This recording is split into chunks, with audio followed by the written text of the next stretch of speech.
Hey everybody, CT Luna here. Hopefully, I am recording. Yes, I am. And I think my microphone is connected as well. I actually started recording this. This is the first time that I've actually blipped and cut myself off 30 seconds in and just re recorded because I realized I wasn't even wearing my mic and headphones. So you probably wouldn't hear me. Yeah, so it's probably a better thing that I didn't load that blip.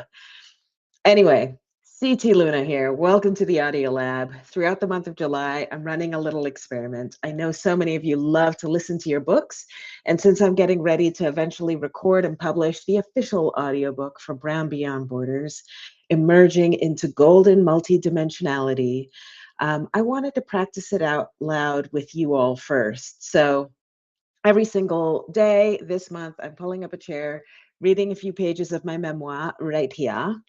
And if you're on the free list, these daily drops will stay open for just a few days before they head into the archives for my paid subscribers. So make sure you keep up. If you ever miss a session or want to unlock the whole archive to listen at your own pace, you can upgrade to a paid subscription tier at any time. And today I'm going to do something a little different. I'm going to read chapter 6 in its entirety. So it'll be a little bit longer than my usual reads, but it will be complete. Chapter 6, My Journey to Hair Acceptance. There's a lot of history entangled in my tresses. When I was a little girl, my mother, a white European woman, used to brush my hair every day, exclaiming that I had so much hair. She would spray it with a detangling spray, brush it out so that it would stand out in a brown, cottony fluff around my head, and then use a comb to draw a line from the center of my forehead to the nape of my neck. Then she would take each half of my hair, fix it at the top of my head on each side, and braid the two puffs that stood proud above my ears. This was my childhood hairstyle. Every morning, my mother and I would stand in the bathroom facing the mirror, and she would brush my hair, part it down the middle, and braid each half. There was always some wincing on my part, and mom would tell me to straighten my head so that each puff would be at the same height. Some days there was aggravation with the sheer volume and wildness of my hair. For both of us, it became clear that this was the best way, or maybe the only way, to control or manage the growth stemming from my head. While I was proud of the thickness of each braid, we both had mixed feelings about my hair. My mother may have had a bit of hair envy, as her hair has always been fine and straight and easy to comb through. In contrast, my hair has always been curly, coarse, and definitely not easy to comb through. As a schoolgirl, I used to envy the hairstyles of the girls in my class. I could imagine the hairbrush and comb swishing through their tresses. No strength, force, or effort required. No wincing. There were two other black girls in my class. One would have her hair styled regularly into cornrows and other protective, intricate styles. Her hair had tighter curls than mine, and my mother would never have been able to pull off those styles. The other black girl somehow managed to come to class with her hair straightened. She didn't look girlish. To me, she looked stylish. Neither my mother nor I had any idea how she managed to accomplish this feat. Her hair was so straight it reflected light, and a comb could most certainly swish through her tresses. For many years, it was my dream to have straight hair like hers or the white girls in my class. When I was a preteen, I felt like my dream was finally going to come true. My mother had started asking me to take care of my own hair in the mornings, which I was pleased to do. And while I loved having agency over my hair and having a say about how I looked going to school, I quickly found myself complaining about the unruliness of my tresses. There was just so much of it. The way it looked when it was heavily moistened with detangling spray was not how it looked only seconds later when the detangler would evaporate away. Puff! My coily curls would break out into a cotton candy fluff. And so I resorted to doing what my mother had done all those years prior. I would take a comb to part my hair down the middle and braid two plaits under my ear. That was my variation. Instead of having my braids pulled up near the top of my head, they were below my ears, and sometimes I would take each braid and attach them together behind my head. By the time I was in grad school, I had already discovered the magic of hair texturizers or relaxers. I would book an appointment with a hairdresser every 2 or 3 months for her to touch up my curly roots. To my great disappointment, I had learned that relaxed hair doesn't actually stay straight without avoiding a lot of moisture and without applying a lot of heat. Nevertheless, I had chosen the chemical path to taming my wild curls. When I went to London to complete my master's degree while working as an intern at a boutique PR firm, I made sure to relax my hair a few days before my flight. I was going to be abroad for nearly 3 months, and I knew I didn't want to risk my hair with some stranger. London has a reputation for being a wet city at just about any time of year, and the summer I was there was no different. If it wasn't raining, it was hot and humid, which meant I had to style my hair as professionally as I could. I wanted to look like an adult. A middle part and braids weren't going to cut it.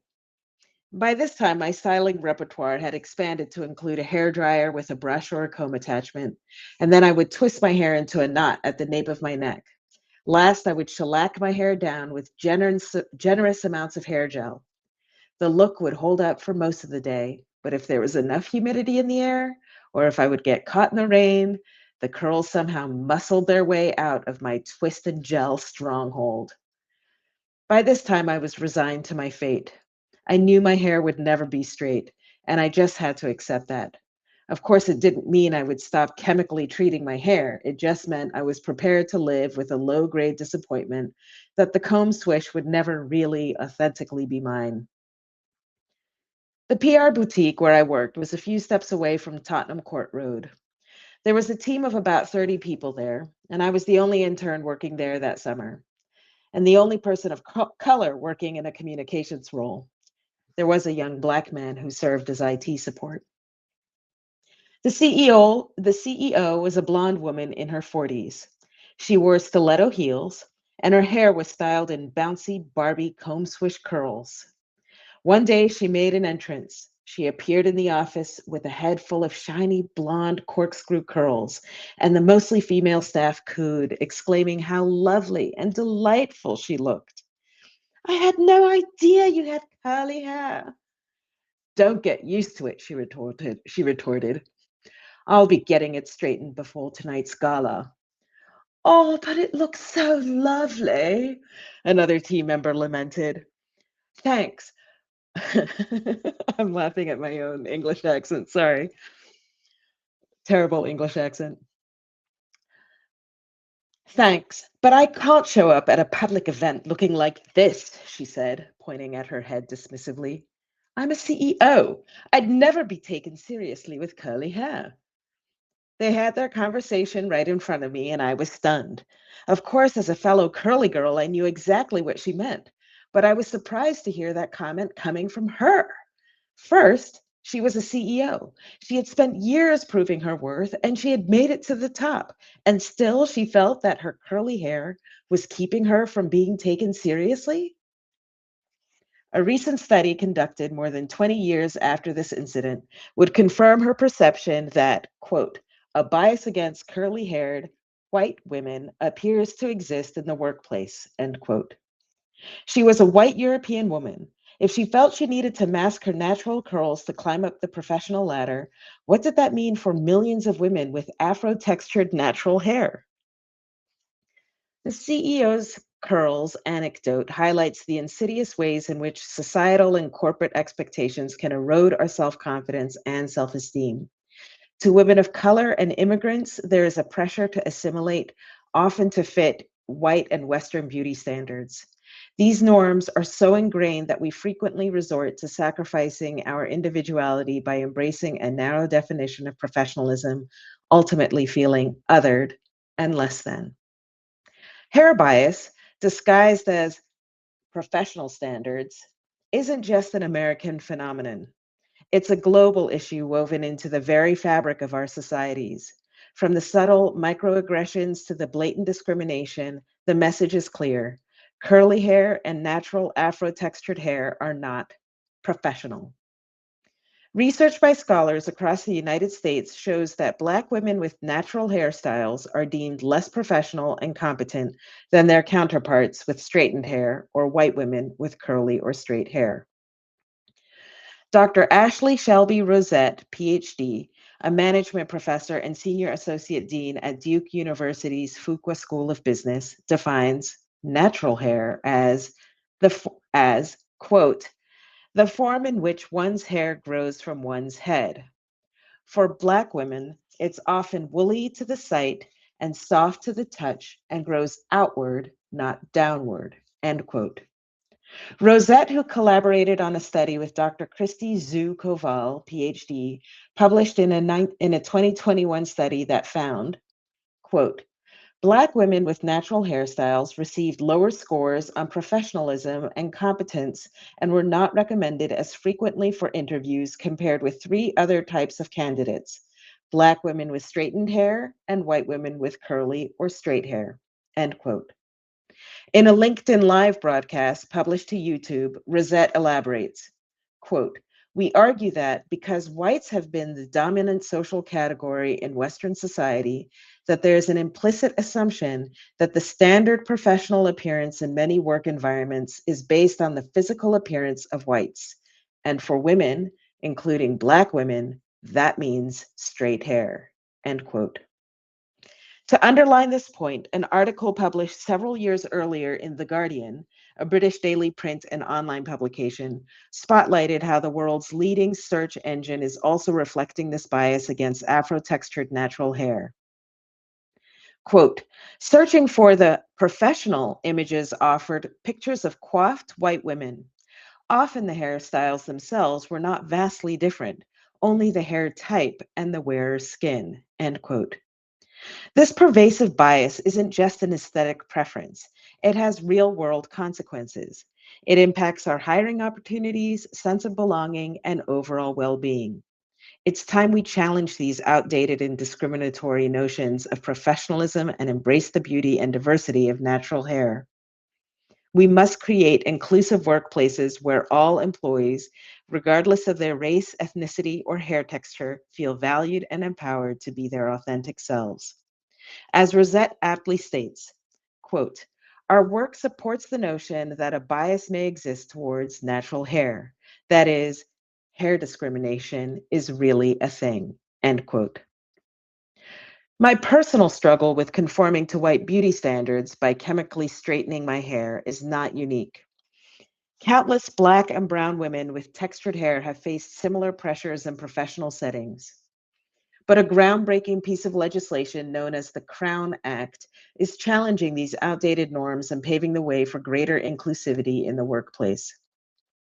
The Crown Act, which stands for Creating a Respectful and Open World for Natural Hair, was developed and introduced by a coalition of organizations, including Dove, the National Urban League, Color of Change, and the Western Center on Law and Poverty. The legislation aims to prohibit discrimination based on hair texture and protective styles, such as braids, locks, twists, and afros, which are often associated with Black culture. This landmark legislation was first signed into law in California in 2019. Since then, it has been enacted in numerous other states, including New York, New Jersey, Virginia, Colorado, Washington, and more. The Crown Act's growing adoption signifies a shift in societal perceptions of beauty and professionalism, acknowledging the cultural significance of natural hair and protective styles. It's crucial to note that the Crown Act originated outside the corporate world, demonstrating that meaningful change often requires legislative action in government. While companies and corporations play a vital role in promoting diversity and inclusion, they cannot solely address deeply ingrained societal biases. Laws like the Crown Act provide a necessary framework for holding organizations accountable and ensuring equitable treatment for all individuals, regardless of their hair texture or style. The impact of the Crown Act extends far beyond the workplace. For Black and Brown women with textured hair, it's a powerful affirmation of our cultural identity and natural beauty. It allows us to embrace our hair without fear of discrimination or professional repercussions. This newfound freedom can boost self esteem, confidence, and overall well being.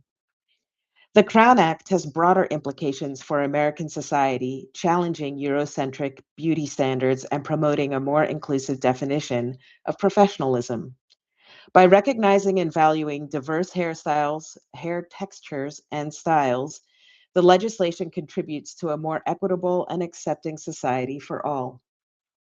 The influence of the Crown Act is also felt in global corporations as many multinational companies closely observe and adopt policies and practices established in the United States. As the Crown Act gains traction across the country, it sets a powerful precedent for other nations to follow, potentially leading to greater hair equality and inclusivity in workplaces worldwide.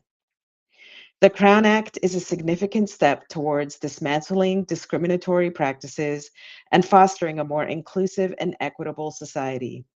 By prohibiting hair discrimination, the legislation empowers individuals to embrace our natural hair and cultural identity, contributing to a more diverse and accepting workplace and society. As the Crown Act continues to gain momentum, it sends a powerful message to organizations worldwide. Embracing diversity, inclusion is not just a moral imperative, but a key driver of innovation, productivity, and success. And that's where we're stopping for today. It is also the actual end of chapter 6. So, if you have a question about the book, the writing process, or anything we covered in today's segment, drop it in the comments of this post, and I might just answer yours on a future episode or recording. Also, I'm really glad to share this unedited process with you. I am learning so much about reading books, reading and recording them, and understanding how I need to prepare for reading out loud. So this is a good experience for me as I move towards eventually recording the audiobook to Amazon and elsewhere moving forward. However, it will be a little while I set all of this stuff on book 1 aside and start working on book 2. So now that I've rambled about that, look out for the next pages in your inbox tomorrow morning. If you know someone who would connect with this part of the journey, please share this post with them while it's still open to the public. And if you want to support this audio experiment and my writing as I start drafting aforementioned book 2, consider becoming a paid subscriber to unlock everything. Thank you so much for listening, and I will see you mañana. Ciao for now.